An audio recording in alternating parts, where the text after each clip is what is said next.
So if you've been on my channel for a while, you'll know that I did the gender tag nearly a year ago. And I was watching it again as kind of, because I've been doing VEDA, I wanted to go back and watch some of my VEDIS videos, see what I could do better, what I could do worse. Just figure out my pros and cons of the situation that I'm in right now. And while I'm happy with what I've said in my original gender tag video, I kind of want to redo it. So here we go. I'll leave the questions down below if you want to do it as well. Yeah. Okay. So number 1. How do you self-identify your gender and what does that definition mean to you? I am agender, which means I do not identify with... I have an absence or a lack of identification with the gender, I guess. And it means a lot to me to have that label because for a very long time I just kind of costed through life living like a girl, and I assume that this is what everybody feels like. But when I started to become more exposed to trans and non-binary individuals, I kind of came to realize that nah, this ain't what people feel like. So I researched it, I went through a lot of different labels trying to figure out what one I liked, and here I am nearly a year later with the same label. And well, there's every chance that my label could change again in a couple of years' time, or I may not feel I identify with any. I like this one for now. 2. What pronouns honor you? Now, this is a thing I had a problem with in the original video. I kind of was very whatever about my pronouns, whereas now I know they, them. My pronouns are they, them. I like they, them. Use they, them for me, please. Because that is what I'm comfortable with. Like, obviously I get that some people will mess up, and a lot of people in my life do. People who know that I have alternate pronouns or I'm a part of non-binary stuff know, and they apologize and they move on. 3. Describe the type of clothing you most often wear. Now, in the last video I was kind of in a between stage of my styles where I was kind of transitioning out of baggy jeans, t-shirts into more feminine dress, and I do dress most typically feminine, and it's kind of been a problem for me, I guess, for the last while. Especially I've been kind of feeling like I'm not allowed to claim the labels that I do because I'm traditionally feminine, whereas I know in my head that's bullshit because I'm non-binary regardless of what I put on my body, and that goes for all of you too. So love yourself, wear clothes that you want, express yourself. 4. Talk about your choices with body hair. Do you style your hair? Do you have facial hair? What do you choose to shave or choose not to shave? Well, obviously I have this, and this is a fairly new development, and I'm really loving it.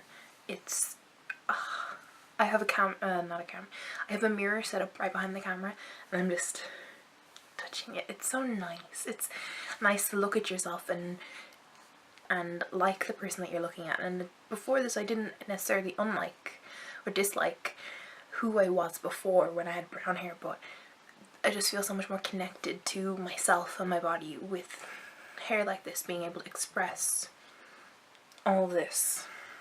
Do you style your hair? Yeah, there's not much I can do with this hair, to be honest. It kind of styles itself in that it exists. So that's kind of my main thing for that. And then for body hair, I shave my underarms, but I do not shave my legs, because fuck all you who think I'm gross, because I'm literally not. I just don't shave my legs. I'm not bothered. 5. Talk about cosmetics. Do you wear makeup? Do you paint your nails? What types of soaps and perfume do you use, if any? Okay, so I obviously do wear makeup. I've made some videos on the channel where I put on makeup or I take off makeup. I'm wearing makeup right now, and I had fun putting it on this morning. It was nice. It's very therapeutic. This was another thing that bothered me in the original video that I made, whereas I kind of skimmed over it and talked about art as makeup as an art form. And while I do genuinely agree, and I still feel all the things that I said, I feel like I skirted over the personal side of things. So I love makeup. It makes me, for the days that I just don't feel myself, it makes me feel like I'm reclaiming something. For the days where I just want to have fun or do something fun on my face, I can do it and it's not a problem. I can make myself into a piece of art. Painting my nails is a thing I've only recently started to reclaim, and I'm coming to grips with it and I'm enjoying it, although I have chipped all of it off. So I need to redo it. What types of soaps and perfumes? Well, I actually mostly use Lush. I use Lush, I use Rehab shampoo, I use the Comforter, I use Dirty Spring Wash, I use Rub, and I use Charity Pot. And those are my like main things that I wash myself with. And then for perfume, I just use Lady Million, which I'm pretty sure is a very high brand, or it's like designer or something, whatever the equivalent of designer for perfumes is. But I got it for Christmas, I think, about 2 years ago, and I still use it. 6. Have you experienced being misgendered? If so, how often? Being misgendered is kind of an everyday occurrence for me, because I'm non-binary and because I'm not incredibly open about my pronouns to a lot of people. A lot of people just don't know. They're just ignorant to the fact that I have an alternate set of pronouns to what they would think. So that part doesn't bother me, but some days it just drives me up the wall. I know it's kind of my own fault because I don't want to come out to those people every day. Do you experience dysphoria? How does this affect you? I kind of experience dysphoria a little bit. Not hugely. It's not a thing that sets boundary, or it's not a thing that's a hindrance in my life. There are just some days where I look at myself and I'm like, ugh, why do you have boobs? Or, ugh, vaginas are annoying. Or it's like having an itch you can't scratch, I guess, is the best way to put it. And it's not consistent, and it's kind of hard to describe, so it's not nice, but it's manageable. 8. Talk about children. Are you interested in having children? Would you want to carry a child if that were an option for you? Do you want to be a primary caretaker of any children you may have? I do not want to have kids. The idea of being responsible for someone else, someone so young, someone I will be learning off me every minute of every day of every hour, just sets me on edge. I do not like the idea of being in charge of someone so vulnerable. That being said, I wouldn't mind carrying a child. I think I said it in the last video that if I was to be a surrogate for someone, I would be thrilled for that. I would love to help someone bring someone into the world, for people who maybe necessarily can't have one themselves, and I would be overjoyed to do that. 9. Talk about money. Is it important to you to provide for a family financially if you choose to have one? Is it important to you that you earn more than any partner you may have? Do you prefer to pay for things like dates? Are you uncomfortable when others pay for you or offer to pay for you? I don't like this question.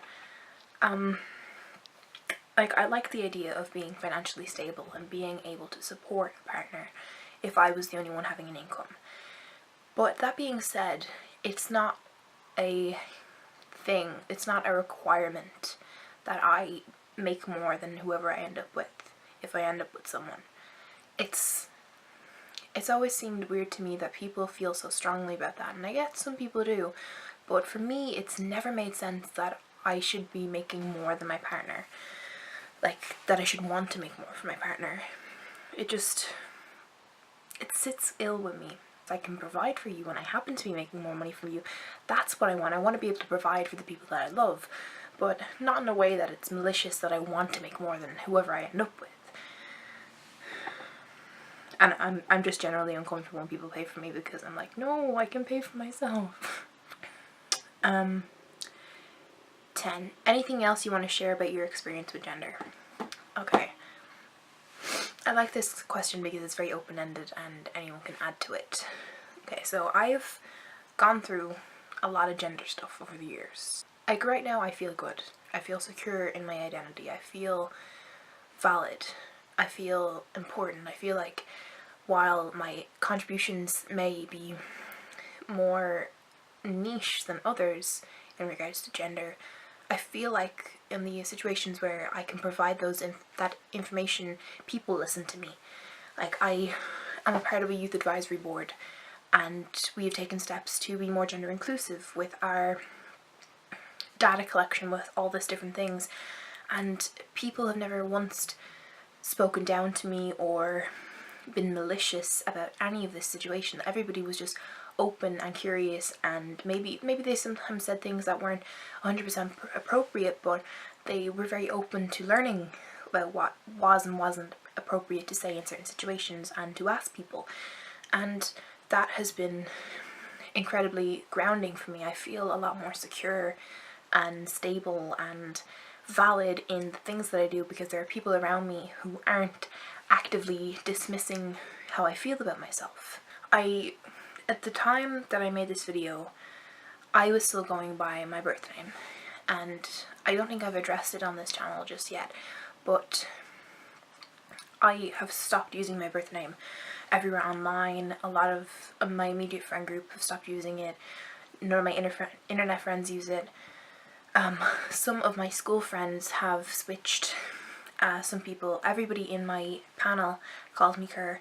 Like that's the name I prefer, Kerr.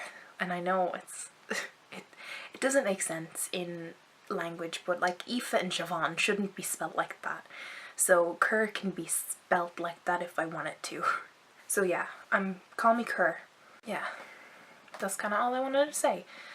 I'm gonna wrap it up here. I'm gonna let you go. So I'll see you all tomorrow. I hope you're all having a brilliant day and an awesome VEDA. And goodbye.